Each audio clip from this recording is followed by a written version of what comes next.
nuestra siguiente actividad, que es el taller Documento Voluntades Anticipadas, que está a cargo de la doctora Julieta Moreno.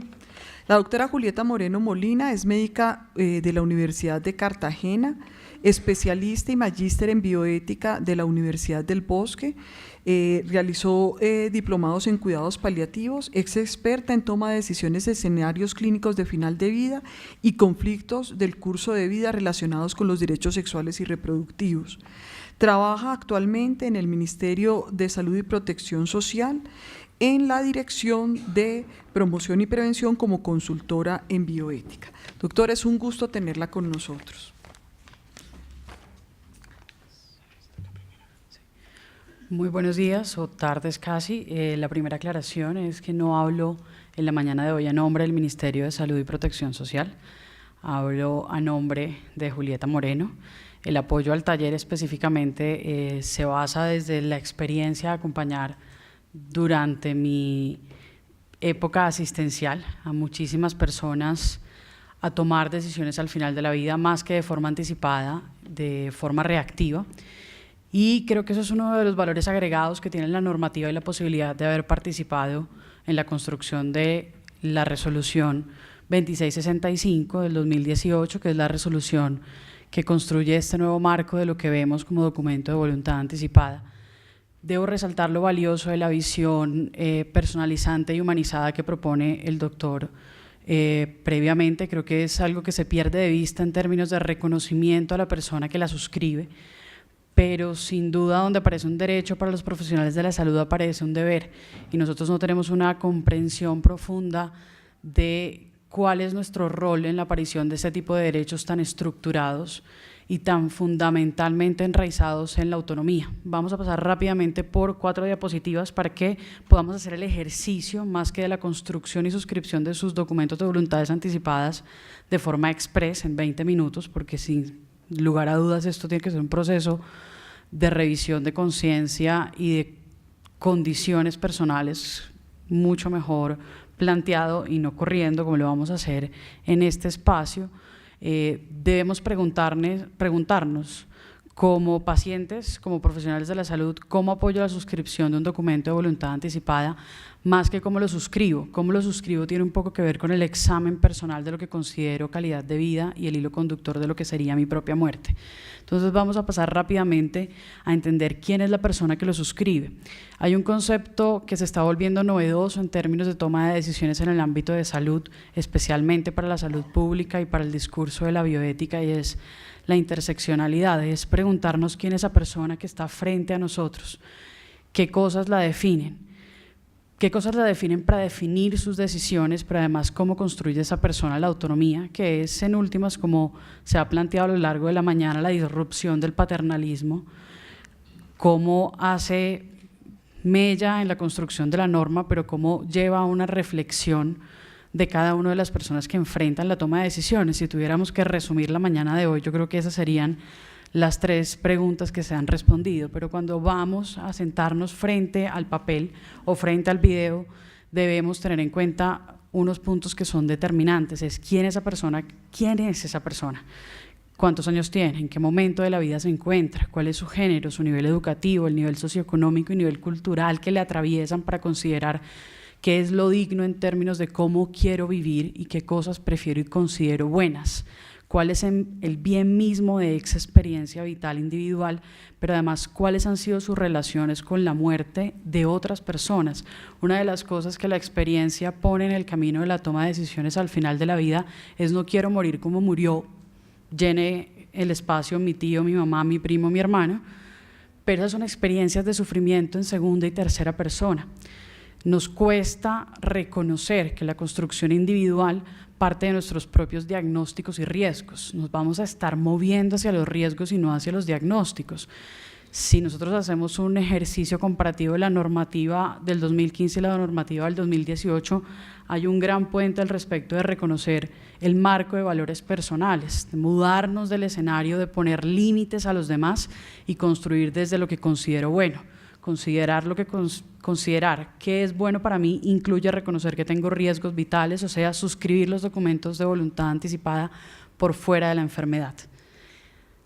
Y eso supone que yo me reconozca como una persona no solo vulnerable, sino que me pongo en riesgo a mí misma.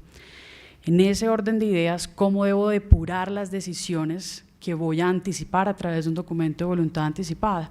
Lo primero, debo tener claras mis preferencias, que están estructuralmente ligadas a los miedos relacionados con el cuidado.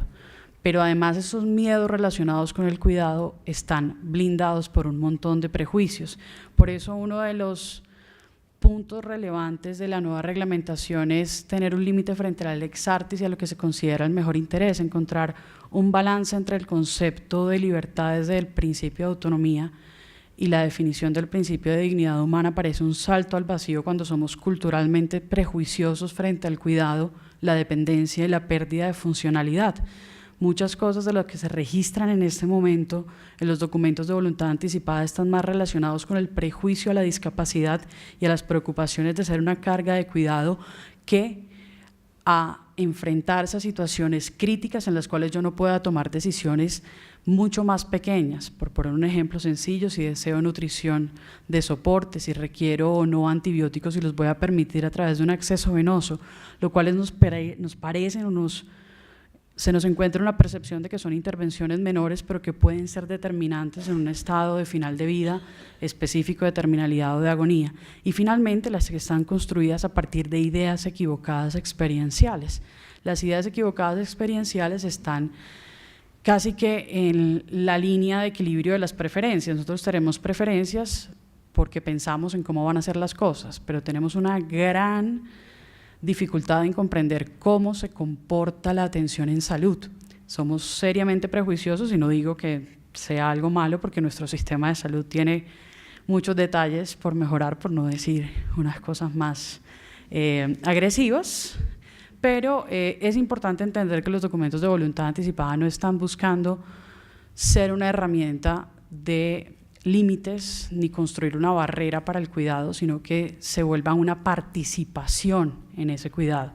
¿Cómo se vuelve una participación en ese cuidado?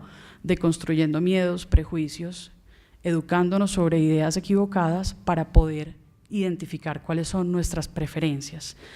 Sin duda, el hilo conductor de esto es el marco de valores personales, y un marco de valores personales está construido o elaborado no solo desde quién soy y cómo eso que soy determina las decisiones que tomo, sino en la cultura a la que pertenezco. Por eso nos cuesta tanto pensar en que existan documentos de voluntad anticipada eutanásicos con familias que no están enteradas, porque nosotros no nos conocemos entre nosotros mismos, y eso es una realidad que vamos a tener que ir cambiando. Los invito a que cuando revisen el documento ahorita en la segunda parte de esta dinámica, piensen en si a la persona a la que le darían la tarea de guardar su documento de voluntad anticipada estaría de acuerdo con procesar una solicitud de eutanasia o no. Segundo, el concepto de dignidad al final de la vida es cambiante, pero más que cambiante desde lo cultural, es desde lo personal y la experiencia vital. Sí tenemos una tendencia a basarlo en el discurso de lo que le pasó a los demás, pero no me pregunto si hay algún valor agregado en mi condición de persona que me permitiría pasar por esas circunstancias de una forma distinta, sobre todo en las relaciones individuales de cuidado. Y por último, el concepto de calidad de vida, que sin duda va a estar mediado por lo que conocemos por la lex artis, y es cómo se van a poder mejorar condiciones que hoy están relacionadas con la postración, el abandono y la falta de cuidado, a dentro de 15, 20 años a ser parte de una red de cuidados generales que garanticen otro tipo de vida y de concepto de calidad. Pasando rápidamente por esos conceptos que parecerían muy abstractos y complejos, quisiera decirles que eso se traduce en esto, en un marco de decisiones generales que yo debo tener al momento de que me enfrento a las preguntas que quiero que los demás tengan respuestas, o por lo menos un marco de referencia para tomar decisiones por mí. Hay unas decisiones generales que en teoría todos los documentos de voluntad anticipada deberían contener. Parten de poner límites, que es la vieja visión, pero además de aceptar condiciones de cuidado y hablar de preferencias individuales. Esta se va a quedar allí en la pantalla, los voy a leer rápidamente para ustedes y van a tomar los documentos que tienen a la mano. Se van a preguntar si ese documento responde a estas necesidades desde lo que son ustedes. Vamos a hacerlo en un término de 15 minutos para poder aprovechar el tiempo para preguntas. Y por favor tengan en cuenta, dentro de las preferencias con la solicitud de eutanasia, si la consideran válida dentro de su marco de valores, si consideran necesario que haya una persona que pueda tomar esa decisión por ustedes en caso de no poder expresarla, y si esa decisión sería apoyada por su red familiar. Primero, solicito que las actuaciones sobre mi cuidado se den en conformidad al principio de proporcionalidad y prudencia y no se me realicen intervenciones fútiles. Rechazo de medidas que puedan resultar desproporcionadas aunque puedan ofrecer beneficios. En caso de cursar con una indicación médica de alimentación artificial por sondas o colocación de tubos enterales, rechazo su colocación o solicito que sea suspendida. En caso de presentarse deterioro del estado general por mi condición o diagnóstico, rechazo el ingreso a la unidad de cuidados intensivos o de cuidados intermedios. Acepto la atención médica con sus intervenciones, medios y tratamientos, mientras sean realizados con el único objetivo de aliviar los síntomas secundarios a mi condición o enfermedad. Prefiero los cuidados paliativos o la muerte a través de eutanasia, o una versión combinada de estas. Deseo morir en casa o el hospital. Tengo preferencias sobre mi cuidado general o no las tengo. Quisiera que quien me cuidara fuera una persona de mi mismo género. Quisiera que la luz nunca estuviera encendida. Quisiera que no se me obligara a recibir alimentos. Cuando no pueda expresarme efectivamente, prefiero que no me hablen. ¿A quién deseo que se informe sobre mi condición o no? El derecho a la privacidad no se acaba con la capacidad de consentir o participar en la toma de decisiones. Definir o seleccionar una persona subrogada para la toma de decisiones, la que incluye la carga afectiva de decidir en qué día se va a realizar el procedimiento de eutanasia de acuerdo al marco normativo colombiano. ¿Listo? Entonces tenemos 15 minutos. Pueden hacerlo en pareja si se sienten en un escenario de confianza, si no, pues pueden hacer un ejercicio de introspección, sea sobre el documento esta es mi voluntad 1 o esta es mi voluntad 2, o los dos si así lo consideran. Les propongo que utilicen el que crean, sienten es un reto dentro de lo que se conocen en condiciones personales y patológicas, pero que también lo vean en clave de riesgos, por favor.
Seguramente en este momento, mientras que están leyendo los documentos, les están surgiendo dudas. Entonces la idea es que ahorita, como ustedes están enfrentando su voluntad, guarden esas preguntas, esos sentimientos y las trabajamos entre todos, ¿vale?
difícil?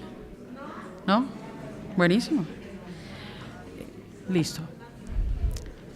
Vamos a responder todas las preguntas que tengan al respecto en tanto lo permita el tiempo. Agradezco el apoyo con la moderación en la parte de arriba.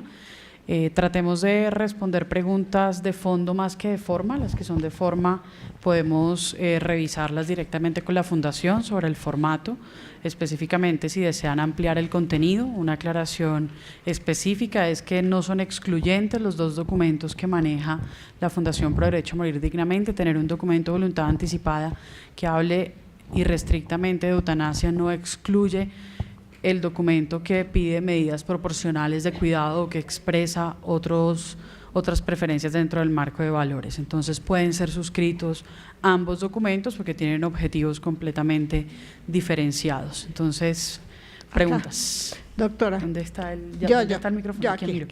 Tengo dos preguntas. Señora.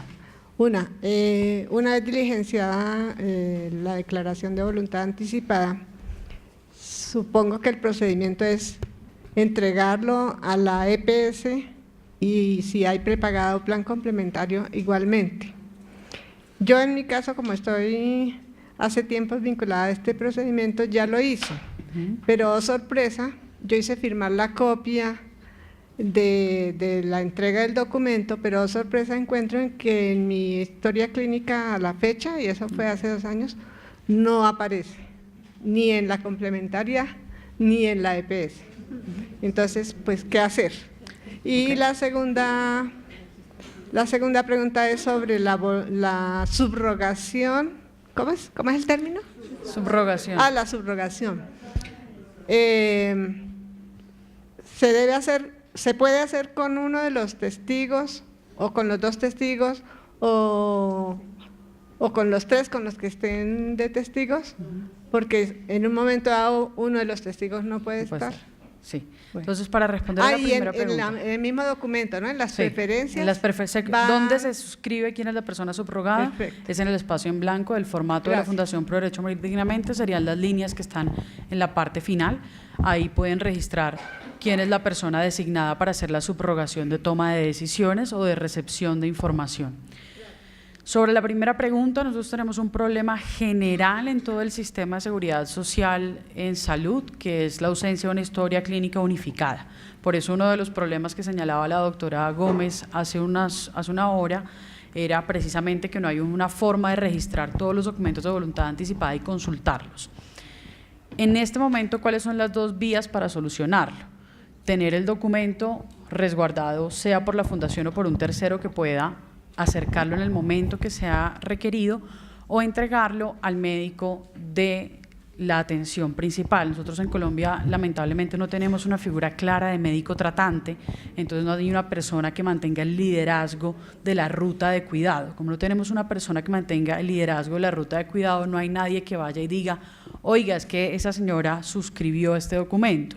Como es un documento anexo a la historia clínica, cuando ustedes lo entregan en la consulta, se va al archivo de la historia clínica y no queda montado sobre el seguimiento que se les hace. La recomendación que estamos haciendo a los prestadores en este momento va relacionada con inscribirlo dentro de los antecedentes personales. Entonces, en los antecedentes personales, donde aparece la referencia otros, cuando ustedes le preguntan de qué lo han operado, qué medicamentos toma, qué enfermedades sufre, cuando se actualizan los antecedentes, porque eso sí aparece de forma transversal en las historias clínicas de las EPS.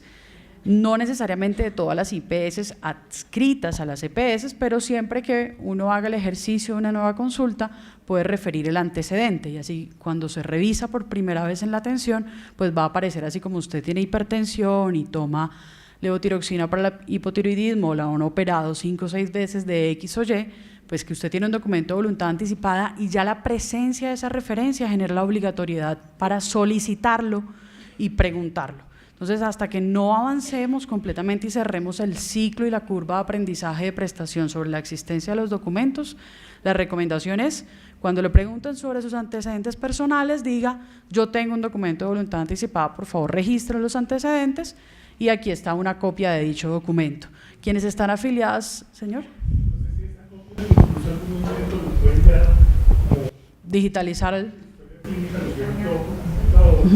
escanear. Hay algunos sistemas de historias clínicas que permiten adicionar documentos escaneados o fotografías, pero no son todos. Entonces, como nos tenemos que quedar en lo que está accesible a la generalidad, es en el listado de antecedentes. Había otra pregunta, que era la subrogación sobre los testigos, y ya sobre ese tema.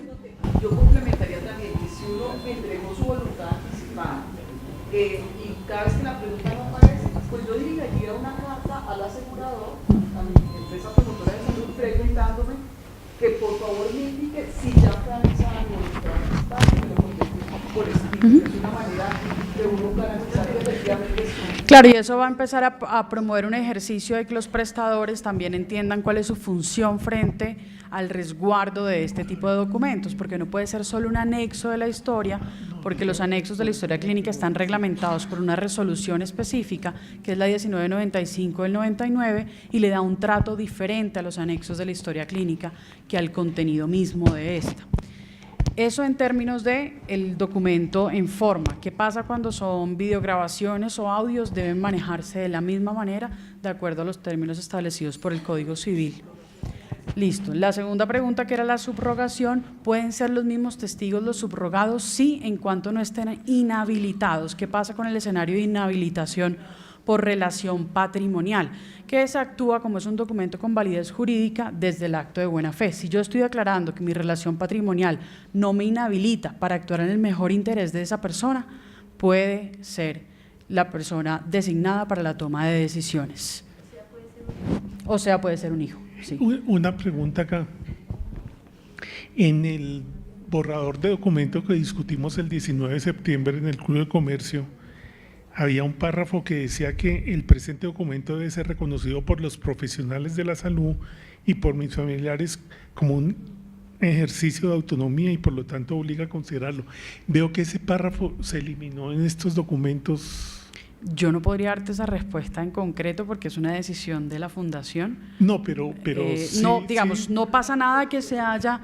No pasa nada que no esté contenido dentro del documento, digamos, no puedo explicarte por qué fue retirado, sí. Puedo decirte que no sucede nada porque eso es una responsabilidad adquirida por la norma, no es necesario que se repita dentro del documento en forma. Es como si se citaran en el documento de voluntad anticipada todos los considerandos de la resolución para garantizar que se cumpla el ordenamiento constitucional. Exactamente.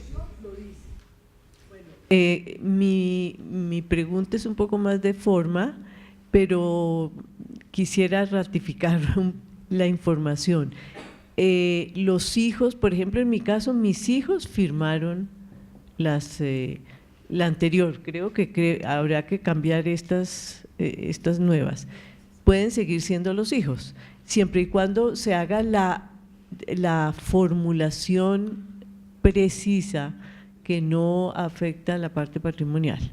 Sí, y eso tiene que ir anexo a esta… En la declaración, a ver, las anteriores, como la norma no es retrospectiva, pues no afecta los documentos de voluntades anticipadas que ya fueron firmados. Okay. Sin embargo, si fue firmado, debe ser notariado, porque la validez jurídica del documento para aquellos documentos firmados bajo la existencia de la resolución 1051 del 2015, que es la anterior, solo se da bajo la formalización a través de notaría como un documento de escritura pública, en el periodo en el que fue vigente. Por eso, las anteriores, estamos hablando de las anteriores al 25 de junio del 2018, ¿sí? No necesariamente, por favor, si nos devolvemos, vamos a aclarar el tema de la notaría. Los documentos de voluntades anticipadas, hasta antes de la resolución de 2665 del 2018, tenían unas normas de validez jurídica que estaban dadas por la resolución 1051 del 2015. Todos los documentos que fueron firmados y formalizados en su momento para ser y contener validez jurídica tenían que estar notariados. Eso es lo que dice la norma. Entre 2015 y 2018. Las anteriores, porque tampoco la norma tampoco es retrospectiva para eso, o sea, del 2015 hasta el 2018, esos documentos que fueron firmados, la única forma de que se les dé reconocimiento de validez jurídica, en especial para los de eutanasia, que son en los que más se hila delgado, tendrían que haber sido notariados. Por eso la sugerencia es modifíquelos o vuélvalos a suscribir. También le va a permitir un examen sobre sus preferencias y le va a permitir ampliar los conceptos sobre lo que prefiere o no. El examen sobre qué cosas me gustaría y cuáles no debería ser continuo. Uno en cada etapa de la vida debería reconsiderar qué cosas prefiere y qué no, pero en especial sobre el concepto de eutanasia, en términos de que pueda ser efectiva esa voluntad, revisen la fecha en la cual fue suscrito el documento, porque la norma es muy clara sobre el periodo de 2015 a 2018. Con relación al tema de la inhabilitación por relación patrimonial, es muy importante que tengan en cuenta una cosa, que la normativa en Colombia no se construye pensando en solo permitir el ejercicio de autonomía, sino también de proteger a las personas que se puedan encontrar en condición de vulnerabilidad y puedan ser víctimas de abuso. La pirámide poblacional se ensanchó y se invirtió y va a seguir en ese comportamiento, lo que quiere decir que los adultos mayores con diagnósticos de demencia, situaciones de abandono o simplemente con una longevidad que suponga multimorbilidades pueden ser víctimas de la aparición inescrupulosa de familiares lejanos que les pongan simplemente la huella y que digan: aquí está el documento de voluntad anticipada, anticipemos la muerte. Eso debe generar por lo menos una alerta de evidente conflicto de interés. Si un documento está adecuadamente sustentado, o sea, el escenario puntual de los hijos, que declaran que no se encuentran en una inhabilidad patrimonial porque no hay ningún tipo de conflicto de interés relacionado con proteger el mejor interés, no tendría ningún problema a la interpretación de quien reciba el documento.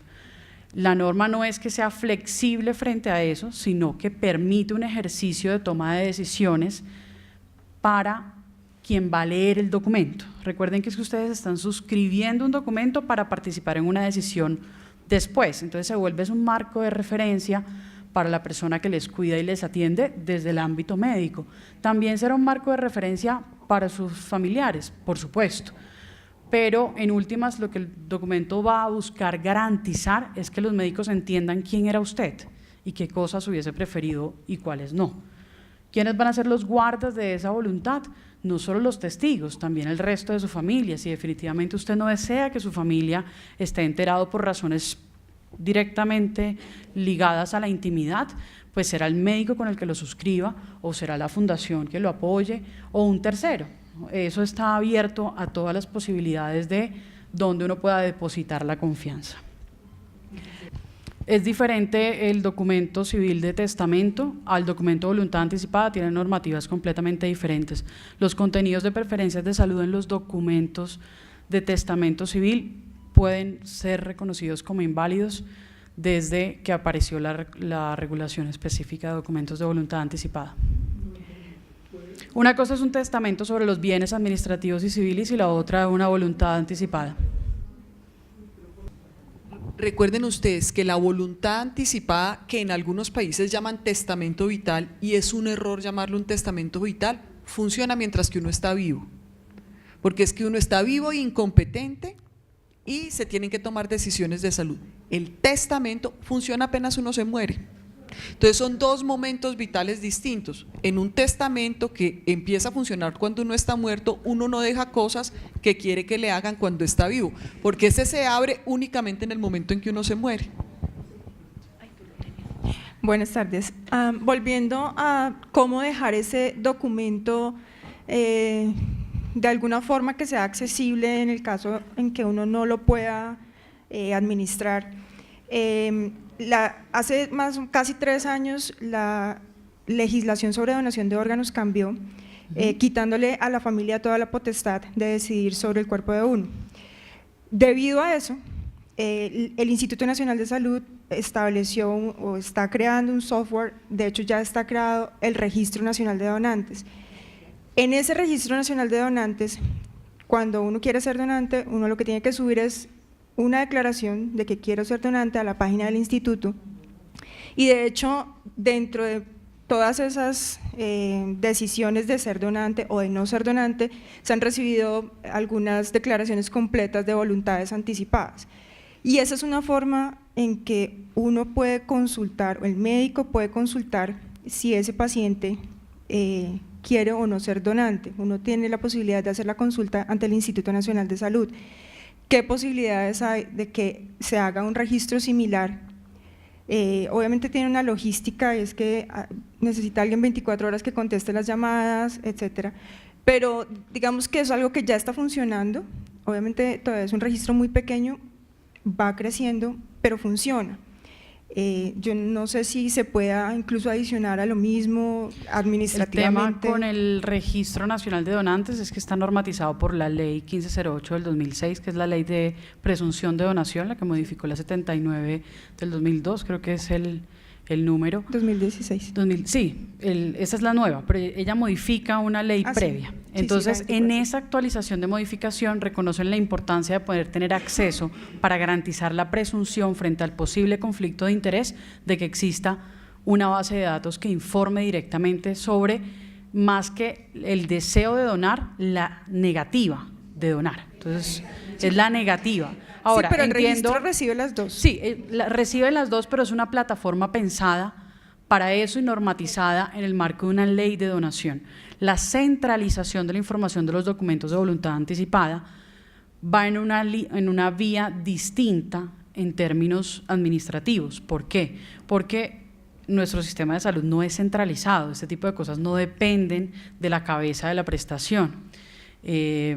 Como les decía, yo no estoy hablando en este momento en nombre del Ministerio de Salud, hablo a nombre personal, y eso es un tema de concepto técnico puramente, y es que si nosotros tenemos unas responsabilidades sobrecargadas con los prestadores, los responsables del cuidado en el ciclo vital son los prestadores. Si me preguntas cuál sería una alternativa, sería a través de los entes territoriales de salud, ¿no? Si lo quisiéramos llevar a lo público.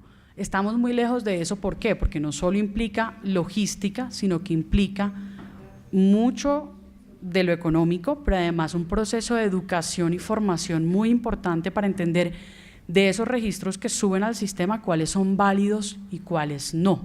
Porque una cosa es declarar en un documento que yo rechazo la presunción de donación o que prefiero que mi donación sea para el ámbito investigativo o para el educativo o definitivamente para salvar órganos y arrancar un proceso de reubicación de en un término de eslabón como lo maneja el Instituto Nacional de Salud, es una preferencia puntual y específica. Cuando hablamos de contenidos tan complejos y tan contextuales, la evaluación de la calidad y validez del documento supondría un reto logístico y técnico muy grande, o sea, la creación de lo que se ve como un registro nacional de documentos de voluntades anticipadas supone ante nuestro desarrollo normativo una cosa muy compleja. Yo no creo que estemos ahí en 5 a 10 años, creo que por eso es tan importante el rol de fundaciones como esta, como el trabajo que hace de SLAP o como simplemente la acción individual que como pacientes pueden hacer frente a la EPS para que su prestador garantice que esto sea un antecedente personal que se registra. Hay que ir dando pasos pequeños porque la modificación de esto a través de una política pública de derecho a morir con dignidad, yo espero verla en mi tiempo, pero puede que no. Disculpa, seguimos con las Gracias. preguntas. Ahí en la diapositiva dice decisiones generales y no se me realicen intervenciones fútiles. Fútiles, Sí. dice. Esa palabra pues no es muy común para muchos. El marco de esas intervenciones fútiles está parametrizado, contextualizado o limitado al contenido que está en el marco del documento. ¿sí? Donde no quiero reanimación, exacto. no quiero Porque ventilación es importante mecánica. Tu pregunta, porque una de las Gracias. cosas que actualiza la nueva normativa frente a las necesidades del documento es a quién le habla el documento. El documento le habla al médico y como el límite para el médico será la lex artis y el mejor de interés del paciente, tendrá que medirse contextualmente. Es que no es lo mismo que yo en un escenario de ahogamiento requiera una reanimación cardiopulmonar, una ventilación mecánica y un manejo antiedema para la hipoxia, a que tenga una isquemia cerebral masiva. Esos contenidos en términos de futilidad serán contextualizados. Entonces es imposible que un documento de voluntad anticipada liste todas las posibilidades. Sería del tamaño, pues para quienes sean médicos, de una medicina interna de Harris. ¿no? Todas las posibilidades. Entonces, ¿esto a qué obliga, por otra parte? A que la conversación de construcción, que hablábamos de diagnósticos y riesgos, se haga frente a un profesional de la salud, porque si no va a estar basada en conceptos prejuiciosos sobre lo que me puede pasar y lo que significa enfermar de esa manera. El concepto de futilidad es transversal en la nueva normativa, porque es que también se está construyendo la visión de deber del profesional. Entonces, ¿a quién le habla el documento? Al profesional. El documento no me va a hablar a mí, pero para yo entender qué sería lo fútil en mi condición y en los riesgos personales, tengo que conversarlo con un profesional de la salud necesariamente. Yo quisiera complementar que el término futilidad, quienes han estudiado esto rigurosamente, dicen que no hay una sola manera de definirlo, es decir, no hay una definición única de futilidad. En segundo lugar, como lo explicó muy bien Julieta, depende de la situación del individuo. Lo que es fútil para un individuo es completamente necesario para otro. Entonces, por eso ya no se habla de tratamientos necesarios e innecesarios o extraordinarios o ordinarios, porque es que todo en determinado momento del tiempo podría ser extraordinario o ordinario. En términos generales, uno reconoce que algo es fútil cuando es desproporcionado, es decir, entre el beneficio que se va a obtener y el riesgo, el sufrimiento y el costo, hay una desproporción, entra dentro de la futilidad. Es desproporcionado en relación, por ejemplo, a la probabilidad de que tenga éxito esa acción. Si hay muy baja probabilidad y lo expone a uno a sufrimiento o a un riesgo, pues es fútil. También es fútil lo innecesario, lo inútil. Exacto. Claro, pero cuando una medida hacemos muy cosas general. fútiles, nos encarnizamos, nos obstinamos. Entonces, el concepto de futilidad planteado ahí es el que tiene que interpretar el médico en relación al estado del paciente.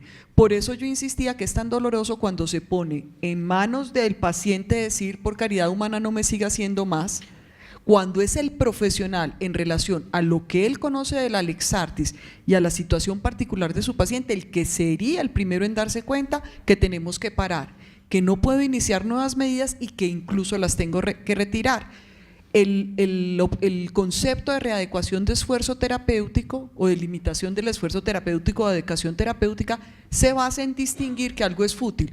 Esto ya es fútil en esta situación de tiempo, modo y lugar de este paciente, por lo tanto, no lo inicio o incluso lo retiro. Por eso es importante que vaya ligado al concepto de proporcionalidad y prudencia, porque está marcado por lo contextual. Entonces, no puede ser una lista de chequeo de las cosas que no puedo hacer y de las que sí puedo hacer. Va a ser siempre determinado por dónde estoy en el momento del ciclo vital y qué me rodea. Insistamos en el tema de la unidad de cuidados intensivos, que a mí me parece que genera mucha abstracción y muchas preocupaciones.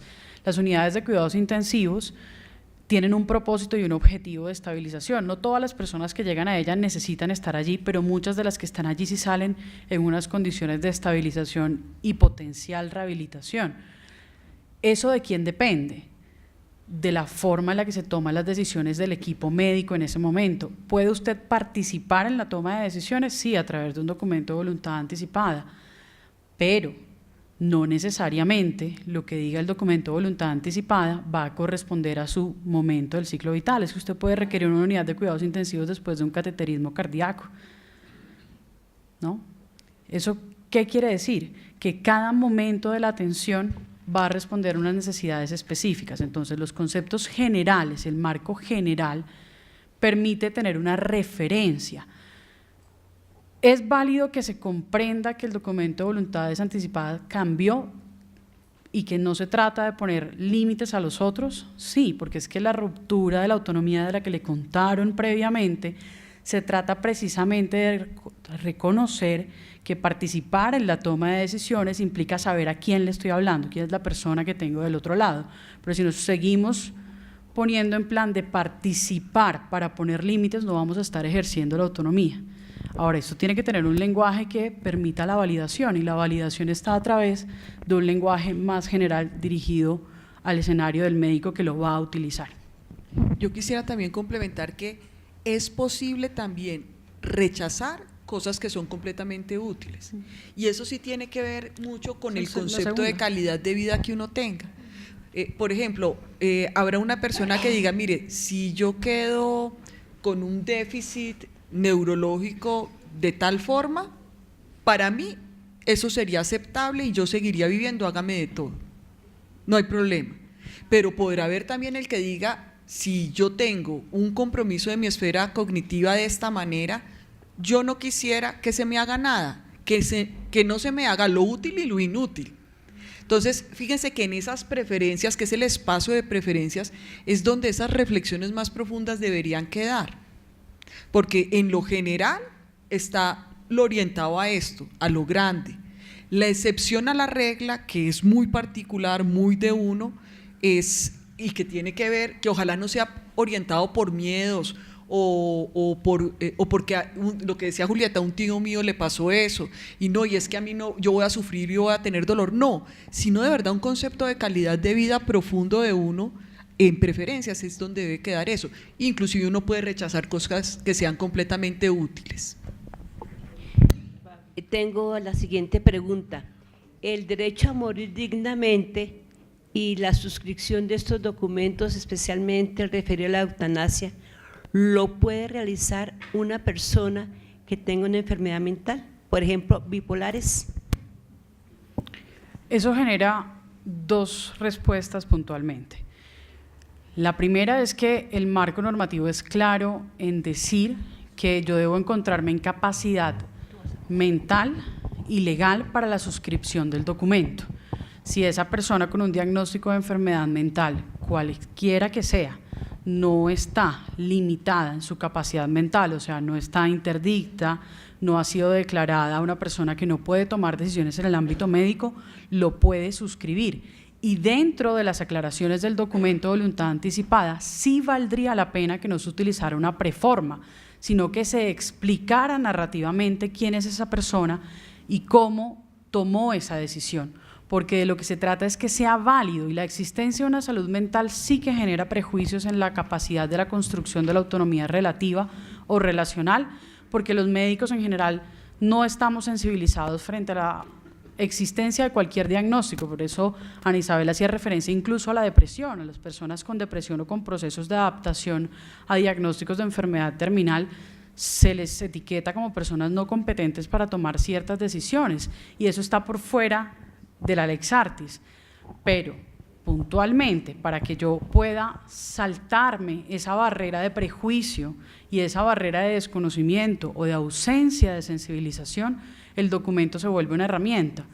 La recomendación puntual es no utilizar una preforma, sino dejar claro que teniendo este diagnóstico, estando evaluado en este momento y en toda la capacidad mental y legal para suscribirlo, en conocimiento de las consecuencias y la naturaleza de lo que suscribo, hago esta solicitud. Ahora, es importante hacer la aclaración que tener un diagnóstico de enfermedad mental como una enfermedad crónica irreversible avanzada no necesariamente implica terminalidad, lo cual quiere decir que tener un diagnóstico de enfermedad mental no es igual a poder solicitar eutanasia.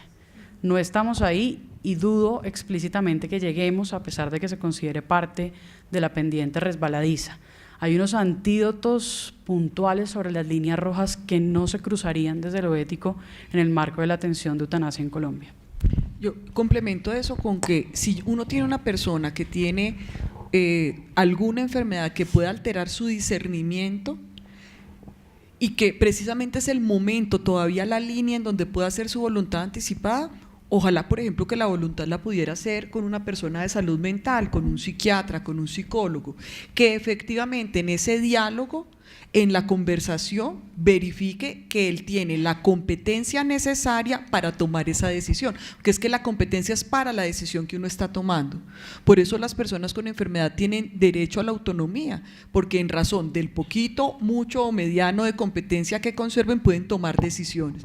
Y yo sí creo que qué valioso es en ese terreno en donde uno, por ejemplo, acaba de diagnosticar un Alzheimer, está empezando una demencia, que la persona pueda hacer su voluntad anticipada y uno garantizar que va a servir en el tiempo. Frente a enfermedades crónicas muy largas que uno firme la voluntad de eutanasia, pues queda claro que esa voluntad de eutanasia solo se va a ejecutar cuando esa enfermedad entre en la fase terminal de la enfermedad. La gran mayoría de enfermedades terminan en una fase terminal. Entonces, cuando entre y se den todas las condiciones de ley, ahí sí se podría ejecutar el documento, antes no. Mi pregunta es lo siguiente, yo tengo a mi mamá, en este momento hace 15 días llegamos de Estados Unidos porque ella solicitó que quería venir a morir a Colombia, ella tiene 91 años y tiene Alzheimer. Ella tenía todos sus servicios médicos allá y aquí tenía una EPS, entonces el médico dijo, es muy respetable, llévenlas, y tratamos de estabilizarla. Y realmente pues llegamos, a los 2 días hubo que llevarla a urgencias. Mi pregunta es la siguiente, somos 7 hermanos y a veces pues es difícil uno ponerse de acuerdo, pero mi hermana, la que cuidó de ella, que sabe el historial completo, medicina y todo, ¿sería ella la persona más indicada para que tomara las decisiones? Allá ella le había dicho que no con el médico que no la rehabilitaran, o sea, no revivirla o esas cuestiones, no prolongar la existencia de ella. Aquí en este momento está con cuidados paliativos, ¿sí? Y sería ella la persona indicada para que tomara, me parece a mí, no sé si… Pues eso definitivamente es una decisión del marco privado, digamos, esto es una discusión que deben tomar ustedes como familia, pensando, como se referenció previamente, en el mejor interés de su mamá. Cómo se construye el mejor interés de su mamá va a tener mucho valor y mucho peso la forma en la que ella fue vista por su hermana, que era la cuidadora principal, sin duda. Debe tenerse en cuenta, tanto para la suscripción del documento de voluntad anticipada en general, como para otras decisiones, como para su caso específico, que cada hijo tiene una relación individual e interdependiente con su progenitor, cualquiera que sea, y por lo tanto eso va a modular la forma en la que apoyo, soporto o respeto las decisiones. ¿A qué voy con esto? Aunque la diferencia entre ustedes no puede permear sobre las voluntades informales que ella expresó y que probablemente su hermana, que la conoció durante el proceso de deterioro y cuidado, tenga más claras. Si nos vamos al tema de la norma, porque usualmente este tipo de discusiones terminan en discusiones legales, la ley de cuidado paliativo específicamente delimita cómo se toman las decisiones o a quién se le encargan en términos del Código Civil por relación de consanguinidad. Entonces ahí habría una referencia en caso de que el tema se pusiera difícil para conciliar, pero no es el mejor de los escenarios. Si se encuentran con cuidado paliativo, trabajo social y psicología de cuidado paliativo puede acompañar el proceso de designación del tomador principal de decisiones. Y ahí complementaría que es muy importante tratar de reconstruir la voluntad hipotética de la mamá, porque si no queda una voluntad expresa, quienes la hayan conocido en vida en el momento en que era competente pueden dar elementos que permitan orientar al tomador de decisiones sobre lo que ella le gustaría. En algunos países se permite la reconstrucción de la voluntad hipotética desde lo jurídico, acá en Colombia no, pero sí es un instrumento que puede utilizar la familia y el médico, un ejercicio para la toma de la decisión. Anita. Buenas tardes. Partiendo del ejercicio que era hacer nuestro propio documento, me surgió una inquietud bien individual y privada. Dentro de mis creencias está que en el momento en que yo me muera, quisiera que en lo posible no movieran mi cadáver. ¿Qué posibilidad tengo que mi prestador en ese momento respete esa decisión? Todas. No muevan el cadáver. No mueva mi cadáver en lo posible durante un tiempo de 24 horas, por ejemplo. Mientras eso no vaya en contra de políticas de salud pública, como se amplió el concepto de documento de voluntad anticipada al marco de valores general de las personas, si esto es algo que está registrado de forma explícita y clara en el documento de voluntad anticipada y se presenta por quienes guardan el documento a los cuidadores de esa manera, como el respeto a una última voluntad, es algo que se puede detener fácilmente, porque está atado a un cumplimiento de la norma. Vuelvo al punto, mientras no sea algo que vaya en contra de la salud pública, porque pues no estamos exentos de contagiarnos de la próxima pandemia que nos toque. Muchas gracias. Muy fatalista, pero pues es una realidad.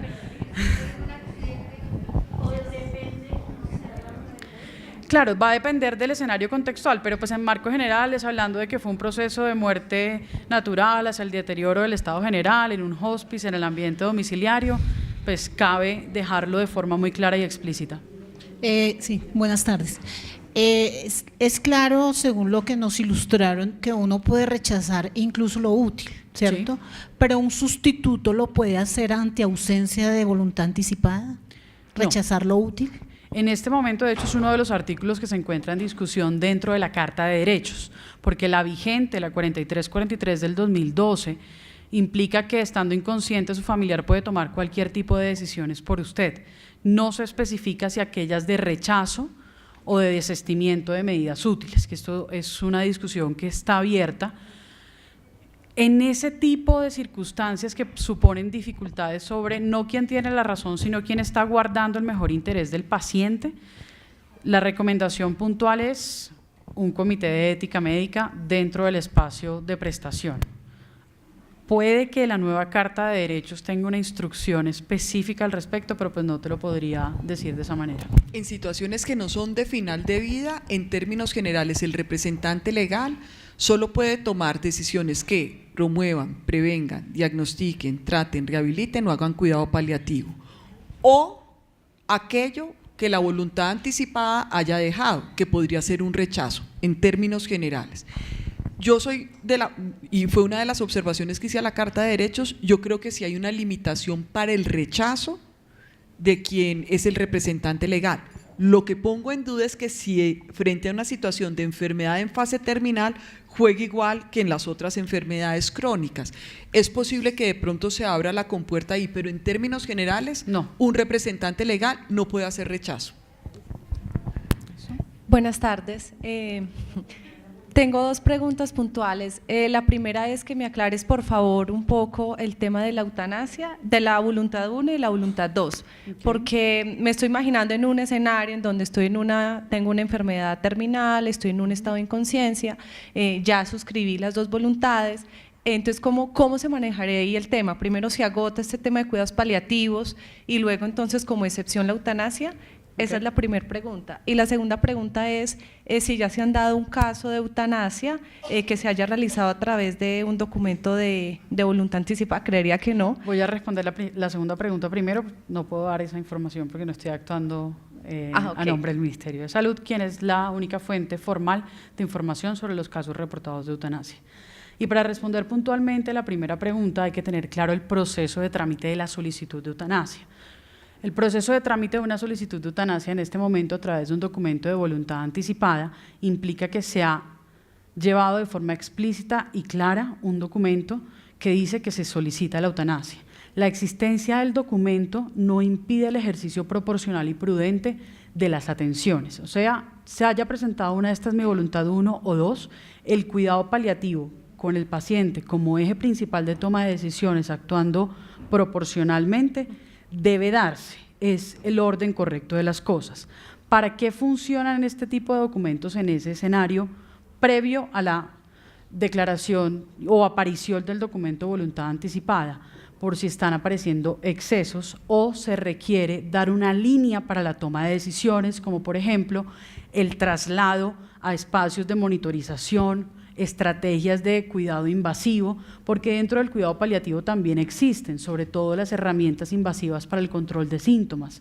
Puede que una voluntad anticipada explícitamente diga, yo no quiero que se me realicen medidas intervencionistas para el dolor, solamente medicamentos analgésicos, o en caso de que se presente una situación en la cual yo requiera intervenciones quirúrgicas para mejorar mis síntomas, no quiero que se hagan. Eso puede estar registrado dentro de un documento de voluntad anticipada y es una situación específica dentro del contexto de atención. Por lo demás, uno esperaría que se comportaran proporcionalmente y que no fuera necesario. Ahora, sí están más relacionadas con los marcos de cuidados generales. No quiero que movilicen el cuerpo, prefiero que se me brinde atención o acompañamiento espiritual de determinada fe o ninguno, que es una cosa que hace parte del marco de valores de las personas. Entonces, hay dos formas de ver la situación y es, presento los dos documentos para que sean marco de referencia de cómo debe actuarse, pero una vez que aparece el documento de voluntad anticipada de eutanasia, debe procesarse la solicitud. Eso es una cosa inmodificable. ¿Por qué? Porque es que cuando aparece el documento aparece un consentimiento informado y eso genera una obligatoriedad en la evaluación de esa solicitud, se esté o no se esté en cuidados paliativos. La respuesta puede ser: no puede tramitarse porque el paciente no se le ha garantizado un alivio correcto de síntomas de acuerdo a lo que dice su voluntad prefiere y no se procede, como puede ser sí, y se da curso a la realización del procedimiento. Como decía previamente, no son excluyentes, pueden tener una tendencia a ser complementarias, sin duda, pero la aparición del documento de voluntad anticipada para eutanasia va a desencadenar unas acciones y unos procesos asistenciales específicos. Entonces, si se presentan las dos al mismo tiempo, ¿qué vas a garantizar? Que se sepa que tenías una autonomía muy bien elaborada y que debe respetarse bajo cualquier marco, proceda o no proceda la eutanasia, porque no cumples con algún requisito, digamos, no se encuentra en fase terminal y el comité puede decir: no hay un diagnóstico de terminalidad, estamos ante una enfermedad crónica irreversible avanzada y por lo tanto no procede la eutanasia, pero el documento de voluntad anticipada dice que yo no quiero que me trasladen al espacio de cuidados intensivos, que no quiero que me coloquen sondas de alimentación enteral, pero que además quiero que se garanticen todas las medidas de pseudoanalgesia posibles. Entonces, así yo no esté en fase de terminalidad en ese momento, se tendrá que reorientar y proponer nuevos objetivos terapéuticos conforme a lo establecido en el documento. ¿Fue claro o te dejé más confundida? Listo. Buenas tardes, Dos doctora. preguntas más, por lo que ya tenemos, estamos cercanos a la última actividad, que es corta. Buenas tardes, yo tengo dos preguntas. La primera, pues vengo como representante de la Notaría Segunda de Zipaquirá. Entonces quisiera saber si existe algún formato de escritura pública para poder radicar o formalizar el documento de voluntad anticipada ante la notaría, claramente. No, no existe ninguno. Hay un parágrafo en la resolución 2665, si no me equivoco ahora es el artículo 7 u 8, después de que se habla de medios de formalización, donde se hace referencia a la norma notarial vigente bajo la cual debe hacerse el proceso de escritura pública para este tipo de documentos. Es importante tener en cuenta para los notarios que no solo se trata de la vía de formalización, sino de los contenidos mínimos para la validez jurídica, que están determinados por el artículo 4 de la resolución 2665 del 2018. O sea, como notarios ustedes tienen la responsabilidad de verificar que el documento cumpla con los mínimos establecidos por la norma, que serían los descritos en el artículo 4. Ok, y la segunda pregunta, que es ya más a título personal. ¿Uno puede crear su propio documento de voluntad anticipada y que sea tenido en cuenta y sea formalizado, o tiene que ser ceñido, por ejemplo, a los que nos entregaron? No. Lo ideal, el escenario ideal y hacia donde se está migrando en países que tienen una conceptualización más, no más natural ni más madura, sino concretamente relacionada con quienes son culturalmente, son las voluntades narrativas. Más o menos uno echa el cuento de quién es y qué cosas deben tenerse en cuenta sobre quién es para tomar decisiones cuando uno no pueda participar. O sea, estamos hablando casi que de unos documentos muy extensos que hacen parte de una discusión hermenéutica de qué decisiones voy a tomar. Sí, el uso de los formatos es una cosa opcional. ¿Para qué están? Para poder dar línea a las personas que no tienen claro qué deben hacer, pero pueden suscribirse mientras contengan los mínimos, el contenido del numeral 4.4, que es describa específicamente todo su marco de valores y las cosas que preferiría o no preferiría, puede ser toda la extensión necesaria para la tranquilidad personal. La vía de formalización, las que están reglamentadas, ¿no? Los contenidos mínimos de fecha, nombre completo, todo lo que está listado en la normativa deben estar contenidos.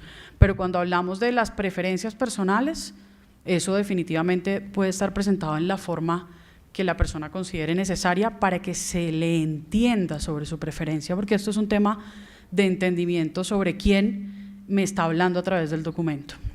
Una última pregunta. Buenas tardes. Quisiera saber si un documento que firmé y que mamá también firmó en el 2012, ¿hay que refrendarlo ahora? O sea, ¿hay que modificarlo? No hay, no es un deber, porque además es previo al 2015, entonces no tiene unas obligatoriedades específicas sobre notariación, pero es ideal actualizarlo. Voy a reiterar esta parte y es importante actualizar los documentos de voluntad anticipada porque se están visionando en un modelo contextual. ¿Qué quiere decir eso? Que las cosas que le preocupaban previamente pueden no corresponder a la realidad de los hechos que se van a dar en el momento de deterioro. Entonces, si es posible, vale la pena actualizarlo. Y actualizarlo dentro del nuevo marco normativo también va a generar una garantía de adherencia por parte de los profesionales. En el caso de que su mamá en este momento no se encuentre en capacidad mental o legal de suscribirlo, pues ese va a funcionar y va a permitir que se tomen las decisiones de acuerdo a lo allí suscrito, pero para su caso lo ideal sería actualizarlo. ¿Y actualizarlo es bajo el formato presentado hoy y no hay que ir a preguntar? No necesariamente, la vía de formalización es exclusiva preferencial de la persona, lo que le genere más tranquilidad, sea frente al médico, frente a testigos o frente a notaría o usando las tres. Voy donde el médico, le digo tengo esto, resuélvame las preguntas. Perfecto, se responden las preguntas, lo verificamos en el nuevo control en 2 meses, aquí están los testigos, tienen algunas preguntas para hacer o ya lo firmaron los testigos, entonces viene formalizado con el sello del médico, con los 2 testigos y si eso todavía se lo quieres llevar al notario y que además se vuelva una escritura pública, también puede hacerse. Pero es optativo. Muchísimas gracias, doctora Moreno, y espero que todos en este proceso hayamos reflexionado sobre la temática.